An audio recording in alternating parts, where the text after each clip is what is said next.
नमस्कार दोस्तों, ये video editorial compilation for mains का पार्ट है। आप प्लेलिस्ट में जाके एडिटोरियल की वीडियोस पेपर वाइज और टॉपिक वाइज देख सकते हो। और अगर आप दिसंबर 2019 के बाद की वीडियोस को देखना चाहते हो तो वीडियो के नीचे मौजूद ज्वाइन बटन की सहायता से आप मेंबरशिप को ज्वाइन कर सकते हो। चलिए डिस्कशन स्टार्ट करते हैं। आप जीएस पेपर 3 के इस टॉपिक से आर्टिकल को रिलेट कर सकते हो। M.K. नारायणन ये हमारे पहले नेशनल सिक्योरिटी एडवाइज़र थे। इन्होंने ये आर्टिकल लिखा है। ये सिक्योरिटी से संबंधित ही आर्टिकल लिखते हैं।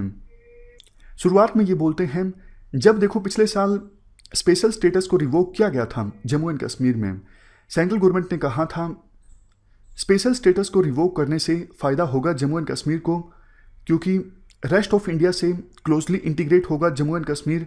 टेररिस्ट संबंधित जो वायलेंस होता है उसमें कमी आएगी। इकोनॉमी जो है, economic situation Jammu and Kashmir की इंप्रूव होगी और ज़्यादा जॉब अपॉर्चुनिटीज़ जनरेट होंगी। अब 1 साल से ज़्यादा हो चुका है स्पेशल स्टेटस को रिवोक किए हुए, बट ये सारे आर्ग्यूमेंट्स जो दिए गए थे सेंट्रल गवर्नमेंट के द्वारा स्पेशल स्टेटस को रिवोक करने के लिए, ये आर्ग्यूमेंट्स कहीं ना कहीं सही साबित नहीं हुए हैं। फॉर एग्जाम्पल, आप टेररिज्म की बात कर लीजिए। क्या टेररिज्म संबंधित गतिविधियों में कमी आई है? इसका आंसर है नो। हाँ, इतना ज़रूर है, जो टॉप कमांडर्स हैं टेररिस्ट ग्रुप्स के, उनको ज़रूर एलिमिनेट किया गया है पिछले 1 साल में। बट देखो, बात यही है कि टेररिस्ट को आप ख़त्म कर सकते हो, लेकिन टेररिज्म के आइडिया को आपको ख़त्म करना है तो आपको एक्स्ट्रा एफर्ट्स लेने होंगे। प्रॉब्लम्स सिर्फ टेररिस्ट की नहीं होती। टेररिस्ट तो और बंदूक उठा जाते हैं और जो युवा लोग हैं वो टेररिस्ट बन जाते हैं। जब तक ये आइडिया रहेगा तब तक युवा जो लोग हैं, कुछ युवा लोग वो बंदूक उठाते रहेंगे। वैसे देखो, स्पेशल स्टेटस रिवोक करने के बाद बहुत से पॉलिटिकल लीडर्स को डिटेन किया गया था।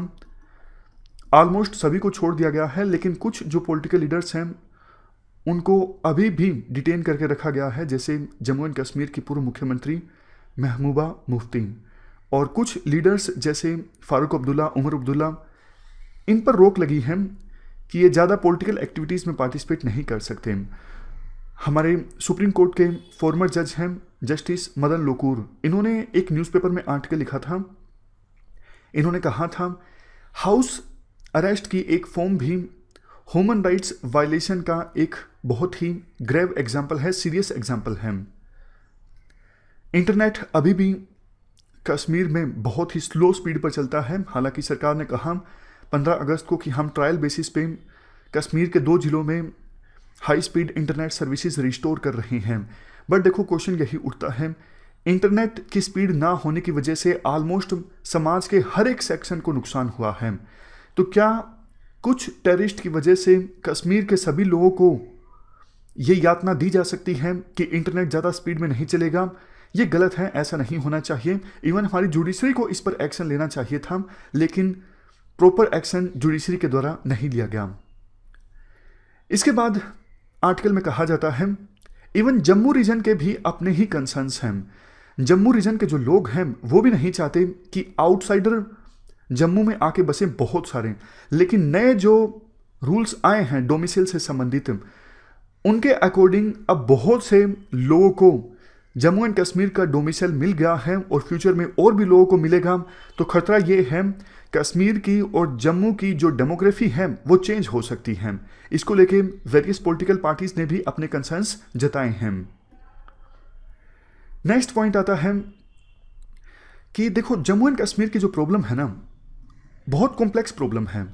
1950s में, 1960s में विभिन्न लीडर्स के द्वारा यूनाइटेड नेशंस में जो स्पीच दी जाती थी, उन स्पीच को आप पढ़ोगे तो आपको समझ में आएगा कि जम्मू एंड कश्मीर की जो प्रॉब्लम है कितनी ज़्यादा कॉम्प्लेक्स है।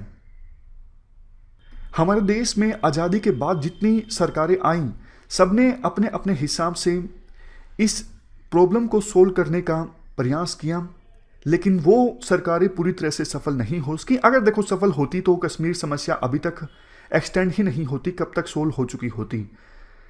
लेकिन प्रेजेंट जो गवर्नमेंट है, उस गवर्नमेंट को लगता है कि स्पेशल स्टेटस के रिवोक होने से जो समस्या है कश्मीर की वो सोल्व हो जाएगी। ऐसा नहीं है। ऐसा नहीं है कि पहले के जो लीडर्स थे उनमें इमेजिनेशन का अभाव था। लेकिन पहले के जो लीडर्स थे वो इमीडिएट डिविडेंड के बारे में नहीं सोचते थे, वो लॉन्ग टर्म के बारे में सोचते थे। लेकिन प्रेजेंट जो गवर्नमेंट है वो इमीडिएट फायदे के बारे में सोच रही है, लेकिन लॉन्ग टर्म फायदा या फिर नुकसान क्या होगा उसके बारे में प्रेजेंट गवर्नमेंट नहीं सोच रही है। काफी बार देखो कुछ लोग नॉर्दर्न आयरलैंड से भी कश्मीर को कंपेयर करते हैं। ये है नॉर्दर्न आयरलैंड, ये यूके के पास है। देखो आयरलैंड का पार्टीशन हो गया था 1920 के आसपास, रिलीजन के आधार पर यह पार्टीशन हुआ था। नॉर्दर्न आयरलैंड में प्रोटेस्टेंट्स रहा करते थे और यूके में भी प्रोटेस्टेंट्स रहा करते थे, जबकि ये आयरलैंड का नीचे वाला हिस्सा है, यहाँ पे कैथोलिक्स रहते थे और रहते हैं। तो रिलीजन के आधार पर ये ऊपर का जो हिस्सा था ये अलग हो गया था आयरलैंड से, मतलब पार्टीशन हो गया था। नीचे वाला हिस्सा अलग से देश बन गया और ऊपर वाला हिस्सा आज भी यूके के अंदर आता है। मेनली ये जो डिवीजन था वो धर्म के आधार पर था। काफ़ी बार इसको कंपेयर किया जाता है कश्मीर से, लेकिन एम के नारायणन कहते हैं कश्मीर का इशू अलग है, क्योंकि कश्मीर के पास दो होस्टाइल नेबर्स हैं, एक पाकिस्तान एक चाइना। हुआ क्या था, जब पार्टीशन हो गया था आयरलैंड का तो नॉर्दर्न आयरलैंड में इंसर्जेंसी इमर्ज होकर आई थी। कुछ लोग ऐसे थे नॉर्दर्न आयरलैंड में जो चाहते थे कि ये पार्टीशन रद्द होना चाहिए और पूरे आयरलैंड को यूनिफाई कर दिया जाए, और ऊपर वाला जो हिस्सा यूके के अंदर आता है ये भी रिपब्लिक ऑफ आयरलैंड के अंदर शामिल हो जाए। तो ये मांग करते हुए नॉर्दर्न आयरलैंड में इंसर्जेंसी चली थी 1998 तक। तो 1998 में गुड फ्राइडे के डे के मौके पर एग्रीमेंट साइन हो गया था और उसके बाद इंसर्जेंसी नहीं है इस नॉर्दर्न आयरलैंड में हिस्से में। तो राइटर कहते हैं कश्मीर से आप इसे कंपेयर मत कीजिए, क्योंकि कश्मीर के पास कश्मीर का बॉर्डर लगता है दो होस्टाइल नेबर्स के साथ। एक तो पाकिस्तान है जो टेररिज्म को प्रमोट करता है, बहुत ज़्यादा सपोर्ट करता है टेररिज्म को, इस वजह से डेवलपमेंट नहीं आ पाती, इस वजह से एलियनेशन रहता है। ये one of the main reason है जिसकी वजह से कश्मीर समस्या का समाधान नहीं हो पा रहा है। इसके बाद राइटर ये बोलते हैं देखो जैसे वर्ल्ड में अलग अलग जगहों पर रेडिकल इस्लामिस्ट आइडियाज अपीयर हो रहे हैं, कश्मीर भी उससे अछूता नहीं है। 90s में जब आतंकवादियों ने कुछ युवा लोग आतंकवादी बने थे, तो एक रीज़न ये था कि अफगानिस्तान से टेररिस्ट आ गए थे कश्मीर में। बट अभी ये रियलिटी है कि कुछ जो युवा लोग हैं वो रेडिकल इस्लामिस्ट आइडियाज़ के इन्फ्लुएंस में आके बंदूकें उठा रहे हैं। अगर देखो हम चाहते हैं कि रेडिकल इस्लामिस्ट आइडियाज़ कश्मीर में ज़्यादा ना पनपें, तो हमें आइडियाज़ को ख़त्म करना होगा। आइडियाज़ से जो युवा लोग हथियार उठा रहे हैं उनको आप ख़त्म करते जाओगे और लोग टेररिस्ट बनते जाएंगे, कोई फ़र्क नहीं पड़ने वाला। आपको आइडिया को ख़त्म करना होगा। तो अब 1 साल हो चुका है स्पेशल स्टेटस को रिवोक हुए। आप पॉपुलिज्म को छोड़िए, क्योंकि पॉपुलिज्म की अपनी एक लिमिट्स हैं। आप ये सोचिए कि 1 साल में हमने कश्मीर में क्या प्राप्त किया है और फ्यूचर में सिचुएशन कैसे होने वाली है। अगर ऑब्जेक्टिव एनालिसिस आप करोगे तो उसके हिसाब से आप पॉलिसीज बना सकते हो।